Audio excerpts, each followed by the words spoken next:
ये कोई बनाने की आवश्यकता नहीं। अब पुरी तो बहुत सुंदर आ गई, अब जल की व्यवस्था और हो। कितना ही बड़ा महल हो, जल ना हो तो सब गड़बड़। बिना जल के, कहा जाता है जल ही जीवन है, तो अब क्या किया जाए। तो श्री मनु जी फिर से श्री ब्रह्मा जी के पास गए। हे पितामह, जल की परम आवश्यकता है। श्री अयोध्या जैसे अद्भुत धाम में जल भी अद्भुत आना चाहिए। साधारण जल श्री अयोध्या जी की शोभा के विपरीत ना हो जाए। जैसी श्री अयोध्या जी की महिमा है, उतनी ही महिमा उस जल की होनी चाहिए। श्री ब्रह्मा जी से पूछा है श्री मनु जी ने कि हे प्रभु, आपके संकल्प में कितनी नदियां हैं। श्री ब्रह्मा जी बोले, हमारे संकल्प में 3.5 करोड़ नदियां हैं। उन 3.5 करोड़ नदियों में से सर्वश्रेष्ठ कौन सी है।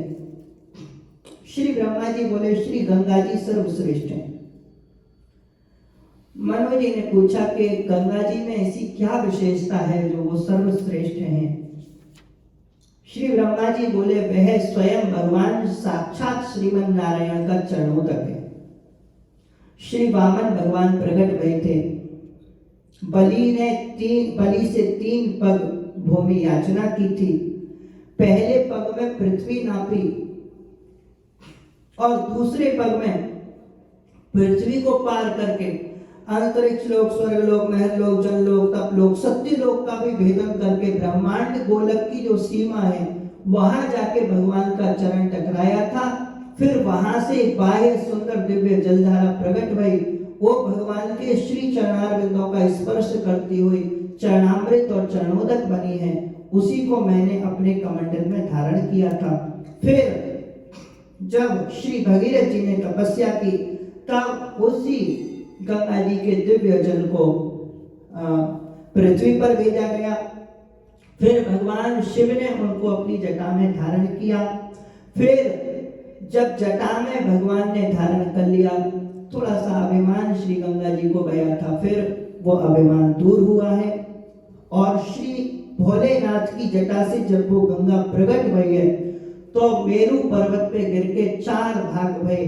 जो उत्तर दिशा में बही वही अलकनंदा नाम की धारा है, जो भारत देश में बहती है। बाकी 3 दिशाओं में। तो ये गंगा जी है। श्री मनु जी ने कहा, प्रभु कथा तो बहुत अच्छी लगी, बहुत बढ़िया, अच्छा सा लग रहा है, पर क्या कोई ऐसा जल नहीं है जो श्री गंगा जी से भी श्रेष्ठ हो। श्री ब्रह्मा जी सोच में पड़ गए।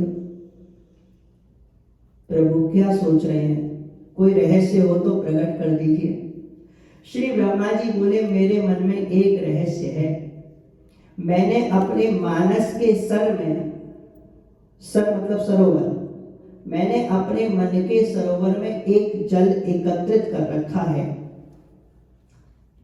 वह जल तब का है जब मैं प्रकट हुआ था, मैंने तपस्या की थी, और भगवान नारायण जब प्रसन्न भये तो उनके दिव्य नेत्रों से सुंदर प्रेमाश्रु प्रकट हुए थे। उनके हृदय का प्रेम अश्रु बिंदुओं के रूप में प्रकट गया। मैंने उसको अपने मानस रूपी सरोवर में धारण करके रखा हुआ है। श्री गंगा जी चरणोदक हैं और वह जल हृदयोदक है, वह हृदय से प्रकट है। श्री गंगा जी की कृपा से भगवान के चरणों में स्थान मिलता है, और मेरे हृदय में जो जल है उसकी कृपा से भगवान के हृदय में स्थान मिलता है। तो वही जो जल है, श्री रंग हृदयोद्भवा, शास्त्र कहते हैं भगवान के हृदय से उत्पन्न है वह जल। और नारायणाच संभूता, उनका नाम है सरयू। तो हे पितामह, वही कृपा करके दे दीजिए। श्री ब्रह्मा जी तो थोड़े दुखी हो गए, बोले भैया अब हम किसी को नहीं दे सकते। श्री मनु जी बोले, हम किसी में से थोड़े, आप ही के तो बालक हैं, पिता की संपत्ति पर पुत्र का अधिकार ऐसे हो जाता है, तो आप हमें दे दीजिए। तो बोले ऐसा है, आप स्तुति कीजिए, यदि श्री सरयू जी प्रसन्न हो गए और वे स्वयं चलने को तैयार हो गए तो आपका काम बच जाएगा, फिर आप चिंता नहीं करेंगे। श्री मनु जी ने सरयू जी की स्तुति करी, प्रसन्न भई, प्रकट भई। बोलिए श्री सरयू महारानी की। श्री सरयू जी ने कहा, पुत्र क्या चाहते हो? बोले हे माता, आप पृथ्वी पर आ जावे, वहां पर सृष्टि का विस्तार मुझे करना है, आपकी आवश्यकता है। बोले बेटा, पृथ्वी पर मैं नीचे क्यों जाऊं, मैं तो यहाँ वैकुंठ में कितना आनंद है। बोले माता, आपको भगवान के बाल रूप का दर्शन होगा, आप एक बार पृथ्वी की तरफ देखिए तो सही। श्री सरयू माता ने पृथ्वी की तरफ देखा है, बड़ा सुंदर रामलला का बड़ा सुंदर दिव्य दर्शन हुआ। अलसी के पुष्प के समान भगवान की सुंदर श्री अंग की कांति है, गोल गोल गदरीले अंगूर जैसे श्री ठाकुर जी के छोटे छोटे कपोल हैं, बड़े बड़े सुंदर प्यारे रत्नारे और दिव्य काजल लगे हुए श्री ठाकुर जी के नेत्र हैं, और ऊर्ध्वकुंड छोटा सा माथे पर दिव्य तिलक लगा गया है, कानों में कुंडल है, उनकी शोभा प्रभा और उनकी आभा से श्री ठाकुर जी के कपोलों पर प्रकाश पड़ता है। छोटे छोटे गड्ढे पड़ रहे हैं, छोटे छोटे से श्री ठाकुर जी ने वस्त्र धारण कर रखे हैं, और ऐसा सुंदर दिव्य प्यारे प्रभु का रूप श्री अयोध्या जी ने दर्शन किया है। और श्री ठाकुर जी ने एक दृष्टि से श्री सरयू महारानी को देखा है, श्री सरयू महारानी मगन हो गई, उनको ये भाव प्रकट हो गया। श्री राम जी संकेत करके बुला रहे हैं, छोटे छोटे हाथों से, छोटे से गोपाल जी, छोटे से ठाकुर जी, ऐसे छोटे से, तो वो संकेत करके बुला रहे हैं। तो श्री सरयू महारानी ने दर्शन किया, हृदय धक रह गया, अरे बेटा, मैं तो पृथ्वी पर जरूर आऊंगी। ऐसा दर्शन वैकुंठ में नहीं होता जैसा दर्शन पृथ्वी पर हो गया। श्री बताते हैं, श्री सरयू जी जब चली तो वैकुंठ की जो मुख्य नदी है विरजा, उन्होंने रोका, कहाँ जाती हो? बोले पृथ्वी पर। क्यों जा रही हो? ठाकुर जी के बाल रूप का दर्शन करने। बोले अयोध्या जी भी गई, अब तुम भी चली जाओ तो पूरा वैकुंठ सूना सूना हो जाएगा। परंतु नहीं रुकी है, विरह की पीड़ उठी है श्री ठाकुर जी के लिए। श्री सरयू महारानी वहां से चली हैं। विरजा ने अपना प्रचंड रूप धारण कर लिया है, बड़ा भारी वेग, दूर दूर तक चली चल उनको रोकने के लिए। परंतु कहा जाता है कि जो प्यारे प्रभु के प्रेमी होते हैं, तेरे चरणों के जो प्रेमी हैं, वे समझाए नहीं जाते, जो तेरी ओर बढ़ते हैं वो लौटाए नहीं जाते।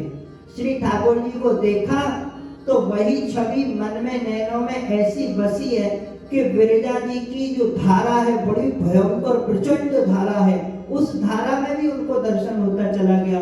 बीच धारा से चीरती हुई पृथ्वी पर आई है, वेग से आई। श्री ब्रह्मा जी ने अपने मन से उत्पन्न मानसरोवर को वहां विराजमान किया है पृथ्वी पर, उसी में जाकर के श्री सरयू जी विराजी हैं। अब श्री मनु जी ने अपने गुरुदेव से प्रार्थना करी है, श्री वशिष्ठ मुनि से, गुरुदेव पृथ्वी पर तो माता सरयू विराजमान हो गई हैं आकर के, अब वहां मानसरोवर से उनको आप कृपा करके लाइए। श्री वशिष्ठ जी हिमालय गए हैं, तपस्या करी है, सरयू माता को प्रसन्न किया, प्रकट किया है, और वो वहां से श्री वशिष्ठ मुनि की अनुगामिनी बनकर के पीछे पीछे आए हैं। और इसीलिए शास्त्रों में श्रीमद् वाल्मीकि रामायण में प्यारो श्री सरयू जी को वाशिष्ठी भी कहा गया है। ये वशिष्ठ जी की पुत्री के रूप में भी जानी जाती है। माला वशिष्ठ तनया मणिरेव साक्षात।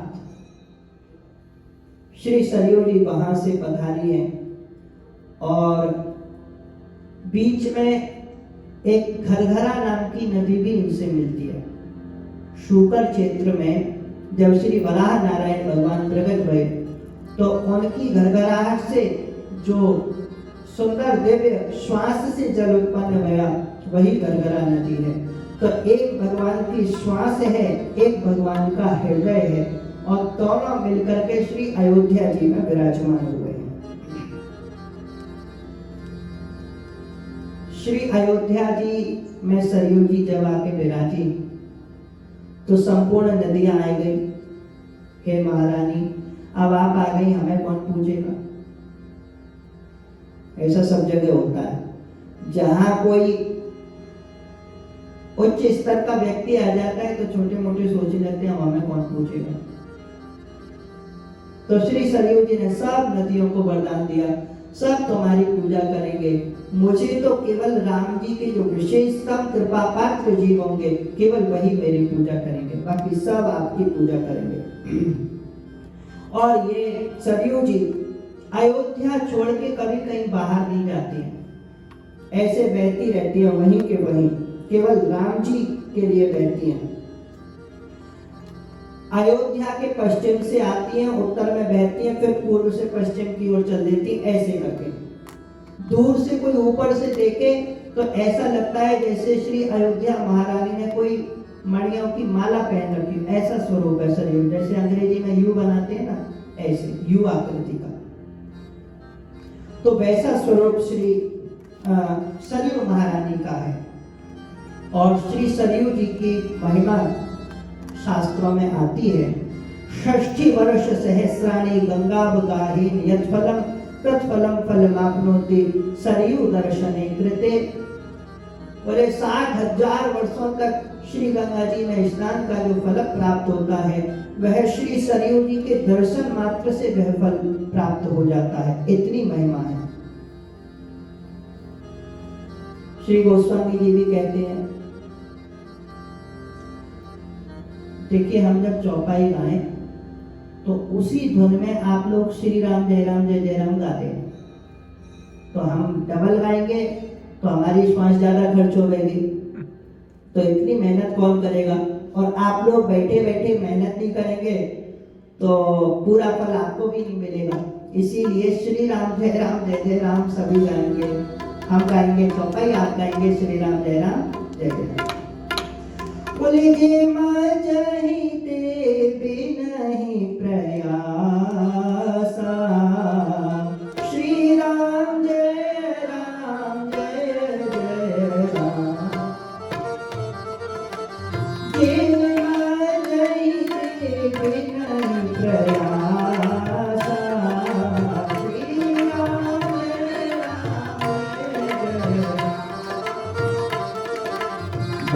समीप कर पावै पासा, श्री राम जय राम।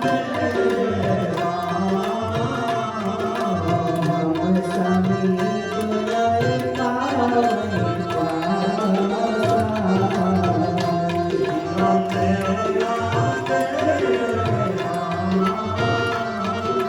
श्री राम जय राम जय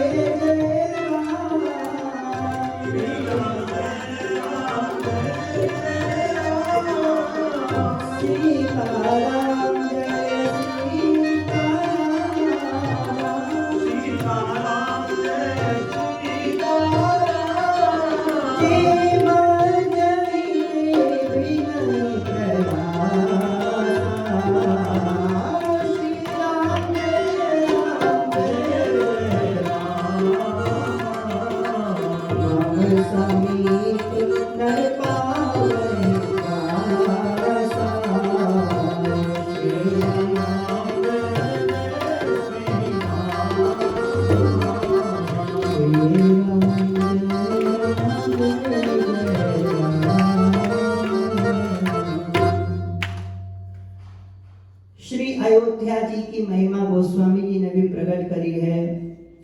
बोले कोटि कल्प काशी बसे मथुरा कल्प हजार, एक निमिष सरयू बसे तुले न तुलसीदास।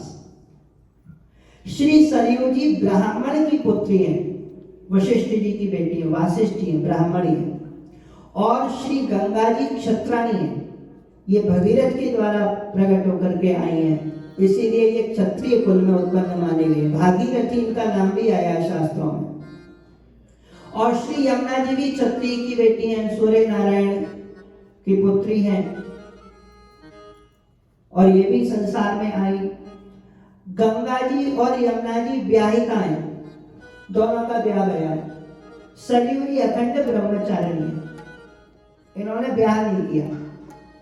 श्री गंगा जी यमुना जी देखो ब्याह के ससुराल जाते हैं तो उनकी यात्रा लंबी है, गंगा सागर में जाके मिलती, सरयू जी नहीं मिलती। श्री सरयू जी की अनंत में श्री गंगा जी के 3 रूप प्रसिद्ध हैं। आध्यात्मिक रूप से ये शिव प्रिया है, भोलेनाथ के श्री मस्तक पर विराजती है सदैव, और आदि दैविक रूप से ये श्री गंगा जी विराजमान रहती हैं इस संसार में, और आदि इनका जो आदि भौतिक स्वरूप है वह श्री संतनु जी से इनका जो ब्याह हुआ है उसके रूप में है। तो इस प्रकार से आदि दैविक को होगा ना, समुद्र पत्नी, समुद्र के भी पत्नी मानी गई है। तो श्री सरयू जी महाराज अखंड ब्रह्मचारिणी है, इसीलिए आइए हम और आप लोग श्री सरयू महारानी के चरणों में प्रणाम करके आगे बढ़ते हैं। अब श्री मनु जी की प्रथम संतान का वर्णन जैसा भागवत जी आदि ग्रंथों में आता है। इन्होंने पुत्र कामेष्टि यज्ञ किया, पत्नी की इच्छा थी कि बेटी हो तो बेटी हो गई। फिर गुरुदेव वशिष्ठ मुनि के पास गए तो उसी बेटी को बेटा बना दिया, सुद्युम्न नाम रखा। वह भगवान शिव के किमपुरुष क्षेत्र में प्रवेश कर गया तो फिर स्त्री बन गया। तो स्त्री पुरुष होते होते फिर ब्याह भी हो गया, पुरुष रूप से अलग विवाह, स्त्री रूप से अलग विवाह। सब परेशान, भगवान शिव जी ने और वरदान दे दिया, क्योंकि इनकी मैया कह रही थी कि ऐसा करो बेटा बेटी दोनों मिल जाएं। तो 1 महीने स्त्री 1 महीने पुरुष, मासम पुमान सभविता मासम स्त्री तब गोत्रजः। तो मैया ने भाव में आके कह दिया ऐसे ही हो जाए प्रभु। भोलेनाथ बोले तथास्तु। तो वो 1 महीने स्त्री बने 1 महीने पुरुष बने। जनता को अच्छा नहीं लगा, बाद में वो प्रतिष्ठानपुर जोशी जाकर के भजन किए, भगवान में विलीन हुए। तो उनका तो ऐसे रहा। अब मनु जी ने पूज्य गुरुदेव श्री वशिष्ठ मुनि के श्री चरणों में प्रार्थना की तो इनके 10 पुत्र हुए। इक्ष्वाकु आदि 10 पुत्र हुए हैं। और इक्ष्वाकु वंश प्रभवो, श्री इक्ष्वाकु जी के वंश में रामो राम जने श्रुतः, श्री इक्ष्वाकु राजा के वंश में भगवान श्री राम जी का दिव्य अवतार हुआ है। इक्षु शब्द का अर्थ होता है गन्ना, ईख, और वाक का अर्थ हुआ वाणी, जिनकी वाणी गन्ने जैसी मीठी है, और केवल मीठी नहीं, ठाकुर जी से जुड़ी हुई होनी चाहिए। ऐसी वाणी बोलने वाले के पास भगवान श्री राम लल्ला पधारते हैं। छोटे बालक को आप मीठा मीठा बोलो, प्रेम से बोलो तो वो भी दौड़ के आ जाता है पास में, और कड़वा बोलो तो वो आते हुए भाग जाएगा। ऐसे ठाकुर जी छोटे से राम लला के रूप में विराजे हैं। उनसे इक्षु जैसी वाणी से कोई बोले तो इक्ष्वाकु के वंश में भी प्रकट हो जाते हैं। तुलसी मीठे वचन सो सुख उपजत जाऊं, और वशीकरण एक मंत्र है, परिहर वचन कठोर। तो सूर्य वंश में एक से बढ़कर एक राजा हुए हैं, और इन्हीं इक्ष्वाकु के भाई नभग हुए थे, जिनके बेटा नाभाग, नाभाग के बेटा अम्बरीश। अम्बरीश जी की कथा तो बहुत प्रसिद्ध है, आप सब लोगों ने सुनी ही होगी। श्री दुर्वासा मुनि महाराजा अम्बरीश की भक्ति के प्रताप को प्रकट करने में मूल कारण बने हैं। ये त्याग केवल ब्राह्मण ही कर सकते हैं, ये त्याग केवल वे महापुरुष संत भगवत कृपा पात्र ही कर सकते हैं, जो अपनी प्रतिष्ठा को दांव पे लगा दिए। और संसार भले ही मूर्खों की तरह बोलता रहे कि दुर्वासा मुनि क्रोधी होते हैं, क्रोधी होते हैं। क्रोधी नहीं होते प्यारो, बड़े दयालु हैं, बहुत कृपालु हैं। एक महात्मा जी से एक भक्त ने पूछा, बोले गुरुजी, ये सनातन धर्म में हम जब भी कथाएं सुनते हैं पुराणों की तो एक भ्रम हो जाता है। कैसा? बोले संत लोगों को तो हमसे भी ज्यादा क्रोध रहता था, हर थोड़ी देर में शाप दे दिया, तू ये बन जा, तू वो बन जा, तू हाथी बन जा, तू ग्राह बन जा, तू फलाना बन जा। तो संत जी ने उत्तर दिया, प्यारे पहले ये बताइए, क्या आज तक कभी भी किसी भी ग्रंथ, इतिहास, पुराण आदि में कोई भी एक भी कथा ऐसी प्राप्त होती है जिसमें संत ने क्रोध किया हो और उसे भगवान ना मिले हो? संत ने जब जब जिस जिस पर क्रोध किया है, पूरी कथाएं उठा के देख लीजिए, किसी का अकल्याण नहीं हुआ। प्यारे प्रभु ने स्वयं सब पर कृपा करी और अनंत अनंत प्रमाण है। तो संत लोग कोप नहीं करते हैं, कृपा करते हैं। श्री दुर्वासा मुनि क्रोधी नहीं है, कृपालु है। आजकल लोगों ने ऐसा प्रचार कर दिया, दुर्वासा मुनि क्रोधी है, नाक पे क्रोध रखा रहता है। अरे तुमको थोड़े दिया कुछ क्रोध पर शाप, तुम क्या रोते हो भाई?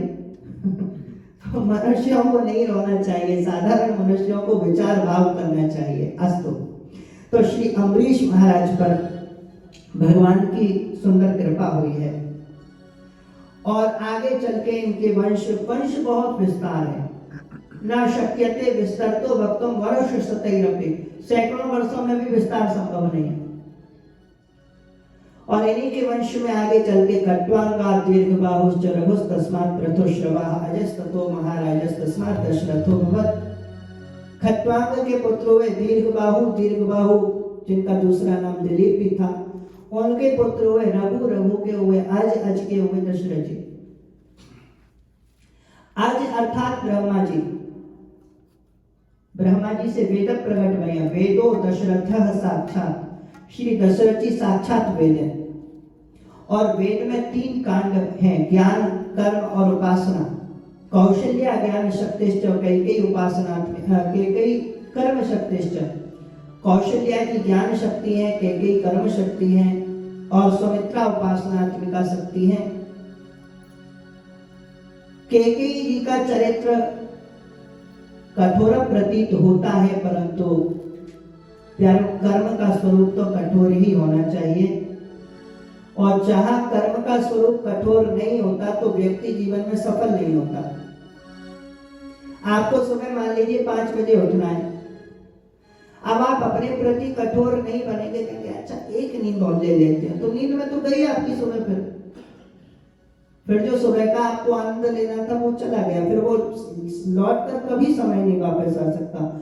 ऐसे ही श्री ठाकुर जी को वन में भेजना था, तो माता कैकेयी ने अत्यंत हृदय के दिव्य प्रेम को छिपा करके भी अपना स्वरूप कठोर दिखा करके, और ऐसा अद्भुत कि उन्हें पता था भविष्य में कोई अपनी बेटी का नाम कैकेयी नहीं रखेगा, जानती थी, उन्हें सब पता था। पद्म पुराण में एक संकेत में कथा आई है बहुत प्यारी, कि राम जी ने एकांत में माता कैकेयी से वचन लिया था कि माता आपको बहुत बड़ा त्याग करना है, पति को खोना पड़ेगा, सम्मान को खोना पड़ेगा, अपमान गले से बंधाना पड़ेगा, पर मुझे वन भेजना पड़ेगा। तो राम जी को दिया हुआ वचन निभाने के लिए भी माता कैकेयी ने अपने कर्म कठोर स्वरूप का दर्शन करवाया है। तो ऐसे करके हम और आप लोग भगवान श्री राम जी की कथाओं का आनंद लेंगे। समय विश्राम की ओर है। हाँ, एक सुंदर सा भजन हमारे श्री रोग जी महाराज करवाएंगे। हे मंगल में श्री राम तुम्हारी जय हो रे, मंगल में श्री राम तुम्हारी जय हो रे, जय हो रे, जय हो रे, जय हो रे, तेरी जय हो रे, जय हो रे, जय हो रे, जय हो रे, तेरी जय हो रे, मंगल में श्री राम तुम्हारी जय हो रे, मंगल में श्री राम तुम्हारी जय हो रे।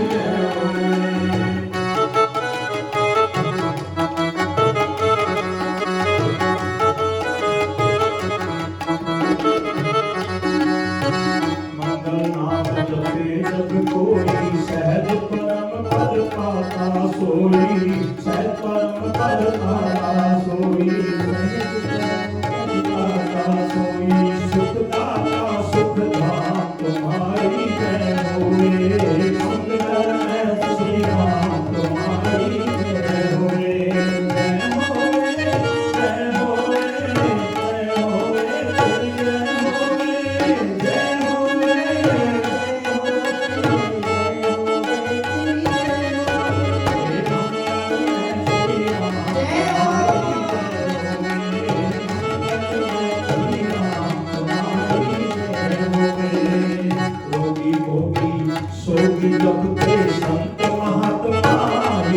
जपते संत महात्मा योगी जपते संत महात्मा योगी जपते पूर्ण प्रभु जी का तुम्हारी जय होवे हे मंगलमय श्री राम तुम्हारी जय होवे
अपने दोनों हाथों को जोड़कर अपनी समस्त कथा श्रवण वर्ण कर्म आदि सबको प्यारे श्री प्रिया प्रीतम युगल सरकार के श्री चरणों में समर्पित करते हुए विश्राम करते हैं।